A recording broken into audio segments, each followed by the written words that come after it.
అనగనగా సిటీలో రాజేశ్వరీదేవి నివసిస్తూ ఉంటుంది. రాజశ్రీదేవికి పల్లెటూరు అన్నా, పల్లెటూరు మనుషులు అన్న ఇష్టముండేది కాదు. వారిని ఎంతో అసహ్యించుకుంటూ ఉండేది. అమ్మగారండి, అన్ని పనులు చేసేశాను. నేను ఇంటికి వెళ్ళి వస్తాను. సరే శాంతమ్మవ్, రాత్రి మిగిలిపోయిన అన్నముంది పట్టుకెళ్ళిపో. సాయంకాలం త్వరగా వచ్చేయ్ అని అంటుంది. రాజశ్రీదేవికి ఒక అందమైన కొడుకు ఉన్నాడు. తన పేరు వినల్. పేరుకు తగ్గట్టే వినయంగా ఉంటాడు. విని స్కూల్ టీచర్గా వర్క్ చేస్తాడు. వినయ్, వచ్చావమ్మా. ఫ్రెష్ అయ్యిరా, భోజనం పెడతా. మమ్మీ, నీతో ఒక విషయం చెప్పాలి. ఈరోజు నాకు వేరే ఊరికి ట్రాన్స్ఫర్ అయింది అని తెలిసింది. ఇది ఒక పల్లెటూరు మమ్మీ. మీకు పల్లెటూరు అంటే ఇష్టముండదు కదా, కాబట్టి నేను ఒక్కడినే వెళ్తాను.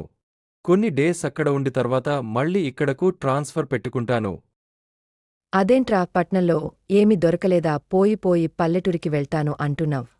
నాకైతే నువ్వు పల్లెటూరికి వెళ్లడం ఇష్టం లేదురా. మమ్మీ, తప్పదు, నేను వెళ్ళాలి. ఆల్రెడీ ట్రాన్స్ఫర్ ఆర్డర్స్ కూడా వచ్చాయి.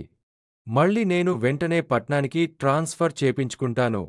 దాంతో చేసేది ఏమీ లేక రాజేశ్వరీదేవి అయిష్టంతోనే ఒప్పుకుంటుంది. ఆ మరుసటి రోజు వినయ్ ఆ పల్లెటూరికి వెళ్తాడు. తను స్కూల్కి వెళ్తూ ఉండగా మార్గంలో ఒక అమ్మాయిని చూస్తాడు. తనని చూసి ఇష్టపడతాడు. మనసులో ఈ విధంగా అనుకుంటాడు. ఈ అమ్మాయి చూడ్డానికి చాలా వినయంగా ఉంది.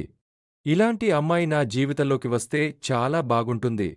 తినను గమనించి అన్ని విధాలుగా కుదిరితే నేను పెళ్లి చేసుకుంటాను అని అనుకుంటాడు.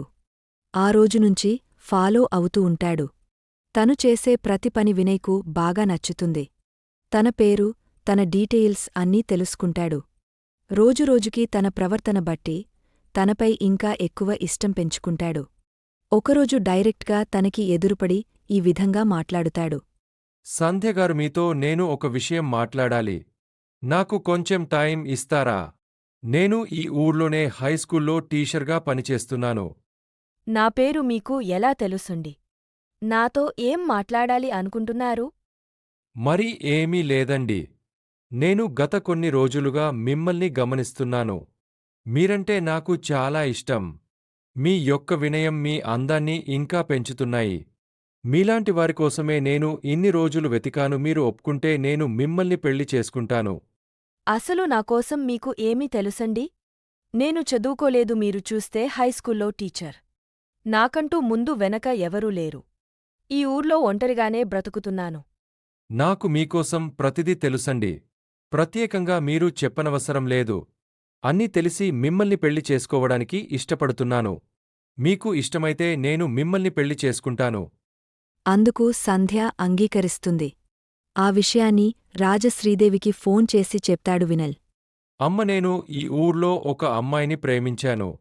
పెళ్లి చేసుకోవాలి అనుకుంటున్నాను. తను నాకు అన్ని విధాలుగా ఈడు జోడు అనిపించింది. నేను ఎలాంటి అమ్మాయిని కావాలనుకున్నానో అన్ని గుణాలు తనలో ఉన్నాయి. తనకి ముందు వెనుక కూడా ఎవరూ లేరు కాబట్టి ఏ ప్రాబ్లం కూడా ఉండదు. నువ్వు ఒప్పుకుంటే మంచి ముహూర్తం చేసే త్వరలోనే పెళ్లి చేసుకుంటాం. నీకు ఎవరు దొరకలేదు ఏంట్రా? పోయి పల్లెటూరు మొద్దుని చేసుకుంటాను అంటున్నావ్. మన స్టేటస్కి తగ్గట్టు నేను చూస్తాను. నీకు కంగారు ఎందుకు? ప్రేమ లేదు, దోమలేదు. అందుకేనా ఆ పల్లెటూరికి వెళ్ళావ్ అని అంటుంది. ఆ మాటలు వినగానే వినయ్ చేసేది ఏమీ లేక ఆ ఊర్లోనే సంధ్యను పెళ్లి చేసుకుని ఇంటికి తీసుకువెళ్తాడు. వారిద్దరిని చూసి రాజేశ్వరీదేవి షాక్ అవుతుంది. వినయ్, ఏంట్రా నువ్వు చేసిన పని? ఈ తల్లి అంటే నీకు గౌరవం అసలు లేదని ఇప్పుడు తెలిసింది. నీ పెళ్లికోసం ఎన్నో కలలు కన్నాను. నా చేతులమీద నీ పెళ్లి చేయాలనుకున్నాను కాని నువ్వు నా ఆశలన్నీ అడి ఆశలు చేశావ్. ఎంత అల్లారు ముద్దుగా పెంచాను. వరకు నన్ను కాదని ఈ పల్లెటూరు మొద్దుని పెళ్లి చేసుకున్నావు. అమ్మ, దీనిలో సంధ్య తప్పు ఏమిలేదు. నేను ఇష్టపడి పెళ్లి చేసుకున్నాను. మమ్మల్ని ఆశీర్వదించమ్మా. సంధ్య చాలా మంచిది. నిన్ను నన్ను చాలా బాగా చూసుకుంటుంది. దానిలో ఏ అనుమానం లేదు. నేను నీకు డబ్బు ఉన్న కోడల్ని తేలేకపోవచ్చు కాని అందము అణుకుగా ఉన్న అమ్మాయిని కోడలుగా తీసుకొచ్చాను అమ్మా అని అంటాడు. దీంతో చేసేదేమీ లేక రాజశ్రీదేవి ఒప్పుకున్నట్టే ఒప్పుకుంటుంది. కాని సంధ్య కోడలుగా రావడం కొంచెమైనా ఇష్టంలేదు. తనపై చాలా కోపంగా ఉంటుంది. ఆ మరుసటి రోజు ఉదయాన్నే సంధ్య రాజశ్రీదేవికి కాఫీ ఇస్తుంది. ఆ కాఫీ తీసుకుని రాజశ్రీదేవి సంధ్యని ఈ విధంగా అంటుంది. కాఫీ బాగా చల్లగా అయిపోయింది. స్పీడ్గా తేవాలని తెలీదా? నీ మొహంలానే ఉంది కాఫీ పల్లెటూరు మొద్దు. పనిమనిషి ఇంకా పనికిరాదు కాబట్టి అన్ని పనులు నువ్వే చేయు. బట్టలు ఉతకడం, వంట చేయడం, అన్ని పనులు చక్కగా చేయాలి. కాఫీలాగా మాత్రం చేయకే. పో ఇక్కడ నుండి. సరే అత్తయ్య. అని అక్కడ నుండి వెళ్ళిపోతుంది. ఆ మాటలు విన్న వినయ్ సంధ్యతో ఈ విధంగా అంటాడు. సంధ్య, నన్ను క్షమించు. అమ్మ మనల్ని యాక్సెప్ట్ చేస్తది అనుకున్నాను. ఒకవేళ అమ్మాయి ఏమన్నా కూడా నువ్వు పట్టించుకోకు. నాకోసం ప్లీజ్. నాకు అమ్మానాన్న లేరు కదా అండి. అత్తయ్యలో అమ్మను చూసుకుంటున్నాను. మీరు టెన్షన్ అవ్వద్దు. నేనేమీ ఫీలవ్వను. కుటుంబం అంటే తెలియని నాకు కుటుంబాన్ని ఇచ్చారు. మీ భార్యగా నన్ను పెళ్లి చేసుకున్నారు. ఇంతకంటే నాకు ఏం కావాలండి? ఏ కష్టమైనా కళ్ళు మూసుకుని భరించేస్తా. మీరు నాతో ఉంటే. అని అంటుంది. ఆ మాటలు విన్న వినయ్కు చాలా సంతోషంగా అనిపిస్తుంది. తను అలానే చూస్తూ ఉండిపోతాడు. ఇది ఇలా ఉండగా ఒకరోజు రాజలక్ష్మీదేవి వాళ్ల ఇంటికి తన ఫ్రెండ్స్ వస్తారు. మమత, సరిత ఏంటి సడన్ సర్ప్రైజ్? ముందుగా కాల్ చేసి చెప్పుంటే అన్ని ప్రిపేర్ చేసేదాన్ని కదా. మిమ్మల్ని చూసి చాలా రోజులవుతుంది. అంతా బాగున్నారు కదా? ఏ అమ్మాయి కొంచెం కాఫీ తీసుకునిరా. నా ఫ్రెండ్స్ వచ్చారు. ఆ పిలుపు విన్న సంధ్య పెరట్లో పని అక్కడే ఆపేసి కాఫీ తీసుకుని వెళ్తుంది. సరిత సంధ్యని చూసి ఈ విధంగా అంటుంది. ఎవరు తిను రాజశ్రీ? కొత్తగా పనిలో పెట్టుకున్నావా? చెప్పనేలేదు. చెప్పాను కదా. నా సుపుత్రుడు చేసిన పని. ఒక పల్లెటూరి మొద్దుని పెళ్లి చేసుకుని తీసుకువచ్చాడు. ఏం చేస్తాం, అంత నా కర్మ. నువ్వు ఎన్నో ఆశలు పెట్టుకున్నా నీ కొడుకు పెళ్లికోసం. కాని ఎలా అవుతుందని నువ్వు ఆలోచించావా ఏంటి? సర్లే, అయింది ఏదో అయింది. నువ్వేం బాధపడకు. కోడలుగా తనని ఒప్పుకో. ఈ సిటీ కోడళ్ల కంటే పల్లెటూరు కోడల్ని మనల్ని బాగా చూసుకుంటారు. అనుభవంతో చెప్తున్నాను. నేను ఒక డబ్బు ఉన్న సిటీ కోడల్ని పేరు ఏరికోరి నా కొడుక్కి ఇచ్చి పెళ్లి చేశాను. కాని ఏం లాభం, ఇప్పుడు నేను ఎంతో బాధపడుతున్నాను. ఆ మాటలు విన్న రాజశ్రీలో ఎటువంటి మార్పు కలగదు. ఇంకా సంధ్యను ద్వేషిస్తూనే ఉంటుంది. చాలా తన మాటలతో బాధ పెడుతుంది. ఒకరోజు సంధ్య చికెన్ బిర్యానీ చేస్తుంది. చాలా బాగా కుదురుతుంది. బిర్యానీ తీసుకుని వెళ్ళి రాజశ్రీదేవికి ఇస్తుంది. రాజశ్రీకి కూడా ఆ వీడియోని చూడగానే నోరూరుతుంది. కాని తన అహంకారంతో కోడల్ని మెచ్చుకోవడం ఇష్టంలేక ఈ విధంగా అంటుంది. చిచ్చి, ధిని బిర్యానీ అంటారా? నీ మొహంలానే ఉంది పల్లెటూరు మొద్దు. వంట కూడా సరిగా చేయడం రాదు. తినడం మాత్రం తేరగా తింటుంది. ఆ మాటలకు సంధ్య చాలా బాధపడి రూంలోకి వెళ్లి బాధపడుతూ ఈ విధంగా అనుకుంటుంది.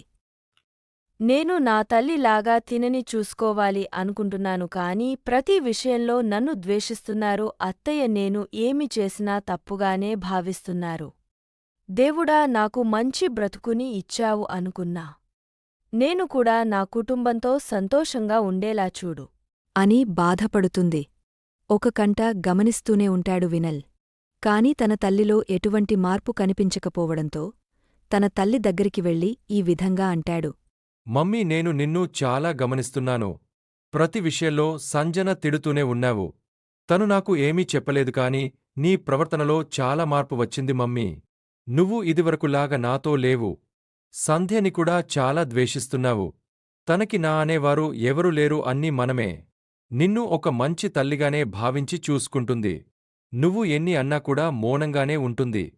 తనను నేనే ఇష్టపడి పెళ్లి చేసుకున్నాను మమ్మీ. తన వెనుక నేనే తిరిగాను. నీలో ఏ మార్పు రావడం లేదు. నేను ఒక నిర్ణయానికి వచ్చాను. నేను సంధ్య వేరే కాపురం పెడతాము మమ్మీ. నీకు ఎప్పుడు మమ్మల్ని ఇంటికి పిలవాలి అనిపిస్తే అప్పుడు వస్తాము. అమ్మో అమ్మో, పల్లెటూరు మొద్దు అనుకున్నానుగాని చాలా తెలివైనది. నా కొడుకు నా ముందు ఇలా నన్ను ఎదిరించి మాట్లాడేలా చేసింది మాయదారి. నీ ఇష్టంరా, నువ్వు ఎలా చేసుకుంటే అలా చేసుకో. నాకు మీకు ఇంకా ఏ సంబంధం లేదు. ఆ మాటలు విన్న వినయ్ మరియు సంధ్య ఇద్దరు కట్టుబట్టలతో బయటకు వెళ్ళిపోతారు. చక్కని ఇల్లు చూసుకుని ఆ ఇంట్లో నివసిస్తూ ఉంటారు. సంధ్యను చాలా బాగా చూసుకుంటూ ఉంటాడు. కొన్ని రోజులు ఇలానే గడుస్తూ ఉంటాయి. రాజశ్రీదేవ్కి మెల్లమెల్లగా వినయ్ గుర్తుకు వస్తాడు. సంధ్య తనని ఎంత బాగా చూసుకుందో అన్ని గుర్తు తెచ్చుకుని బాధపడుతూ ఉంటుంది. ఆలోచనల వలన రాజశ్రీ ఆరోగ్యం పాడవుతుంది. ఆ విషయాన్ని తన ఇంట్లో ఉన్న పనిమనిషి వినయ్కి కాల్ చేసి చెప్తుంది. వెంటనే వినయ్ మరియు సంధ్య పరుగు పరుగున ఇంటికి వస్తారు. మంచంపై ఉన్న రాజశ్రీదేవిని చూసి ఈ విధంగా అంటారు. అమ్మలే అమ్మా, ఏం వచ్చేశాను చూడు మమ్మల్ని. బాబూ, సంధ్య వచ్చారా తల్లి? నన్ను క్షమించండి మీరిద్దరూ. నేను గర్వంతో చాలా బాధపెట్టాను. మీరు వెళ్ళాకనే నాకు అర్థమైంది. నేను మీ ఇద్దరూ లేకపోతే బ్రతకలేను. మీరిద్దరూ దయతో నన్ను క్షమించు, నాతోనే ఉండండి. అత్తయ్య మల్ల మనకి క్షమాపణలు ఏంటి? మీరు నాకు అమ్మలాంటివారు. నీలో నేను ఎప్పుడూ మా అమ్మని చూశాను. మీరంటే నాకు చాలా ఇష్టం. మేము ఇక్కడ మీతోనే ఉంటాము, మిమ్మల్ని బాగా చూసుకుంటాను. మీరు దేనికి బాధపడవద్దు అని చెప్పి అందరూ ఆ రోజునుంచి కలిసి సంతోషంగా ఉంటారు. చూశారు కదా ఫ్రెండ్స్, మన మనిషిలో అపీరెన్స్ కంటే, స్టేటస్ కంటే వ్యక్తిత్వాన్ని చూడాలి. సంధ్యలానే ఎంతోమంది అత్తలు తమ కోడల్ని బాధ పెడుతూ ఉంటారు. మనకు ఉన్నది చాలా చిన్న జీవితం. దయచేసి అందరూ కలిసిమెలిసి ఆనందంతో కుటుంబంతో సమయాన్ని గడిపి ఒకరినొకరు అర్థం చేసుకోండి.